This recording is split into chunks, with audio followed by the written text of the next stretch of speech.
உலக மக்கள் எல்லோருக்கும் வணக்கம். சுபிக்ஷா டிவி வாயிலாக நான் உங்கள் ஜி கோபால் பேசுகிறேன். இன்னைக்கு நம்ம எதை பற்றி பேச போகிறோம் அப்படின்னா ஜூலை மாத பலன்கள். இப்போ இந்த ஜூலை மாதத்தில் கிரகங்களுடைய அடைவு எப்படி இருக்குன்னு பார்த்துக்கலாம். மீனத்தில் சனி பகவான், ரிஷபத்தில் சுக்கிர பகவான், மிதுனத்தில் குரு பகவான், சிம்மத்தில் கேது பகவானும் செவ்வாய் பகவானும், கும்பத்தில் ராகு பகவான். இப்போ இந்த கிரக அமைப்புகளாகப்பட்டது மேச ராசிக்காரங்களுக்கு எந்த விதமான பலனை கொடுக்கவிருக்கிறது, அதை பற்றி தான் நாம் இந்த வீடியோவில் பார்க்க போகிறோம். அப்போ மேச ராசிக்கு தன்னுடைய ராசிநாதன் யாருன்னா செவ்வாய் பகவான். எப்போவுமே தன்னுடைய ராசிநாதன் ஸ்ட்ராங்காக எந்த கெடுதலும் இல்லாமல் நல்ல பொசிஷன் இருந்தால் மட்டும்தான் நம்மளுக்கு நல்லது. இப்போ மேச ராசிக்கு அந்த ராசிநாதன் செவ்வாய் பகவான் நீச்சஸ்தானத்தில் இருந்து ரிலீஸ் ஆகி இப்போ சிம்மத்தில் இருக்கிறாங்க. நல்ல விஷயம்தான். ஆனால் சிம்மத்தில் கேதுவும் இருக்கிறாங்க. அந்த கேதுவோடு இந்த செவ்வாய் இணைஞ்சு விட்டார்.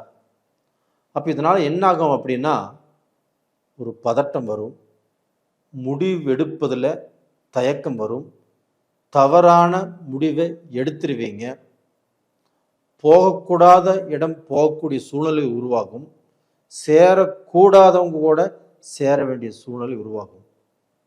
அதனால் இந்த பீரியடில் கொஞ்சம் நிதானமாக நீங்கள் எடுக்கக்கூடிய முயற்சிகளும் கொஞ்சம் பெண்டிங் ஆகும். கொஞ்சம் பார்த்தீங்கன்னா நீங்கள் நிதானத்தை இழந்து என்னதான் நடக்கும் பார்த்துடலாம் அப்படிங்கிற அளவுக்கு உங்களுடைய வேகத்தினால தவறான முடிவுகள் கூட எடுக்க வேண்டிய சூழ்நிலை உருவாகும்.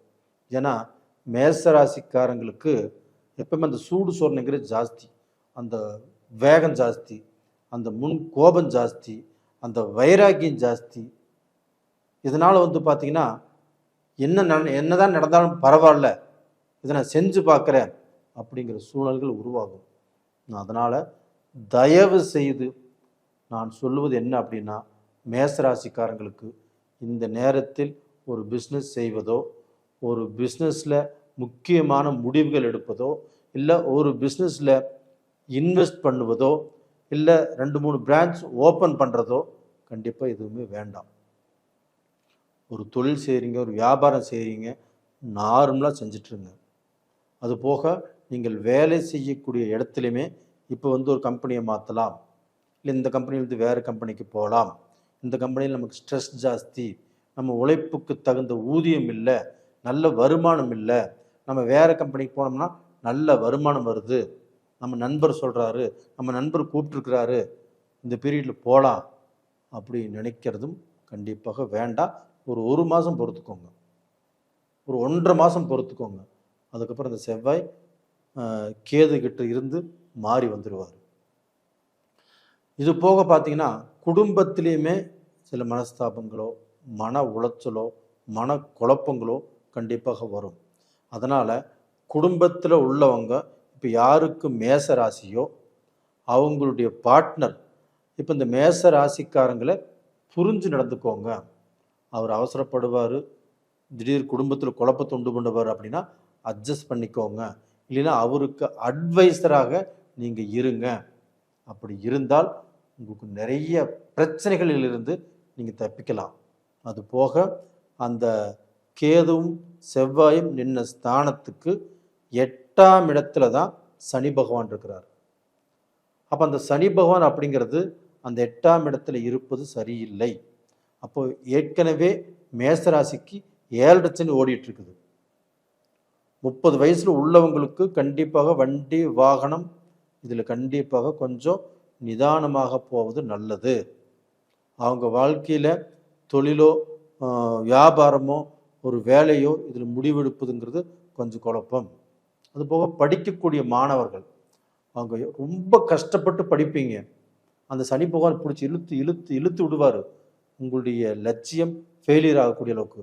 ஆனால் உங்களுடைய வைராக்கியத்தினாலேயும் உங்களுடைய முயற்சியாலேயும் உங்களுடைய அந்த அந்த வெறியினாலையும் கண்டிப்பாக நீங்கள் சாதிச்சிருவீங்க. அது கண்டிப்பாக நல்லா இருக்குது. அது போக பார்த்தீங்கன்னா இந்த 7.5 சனியினால் 2ஆம் சுற்றில் இருக்கிறவங்க ஓரளவுக்கு நல்லா வந்துடுவாங்க.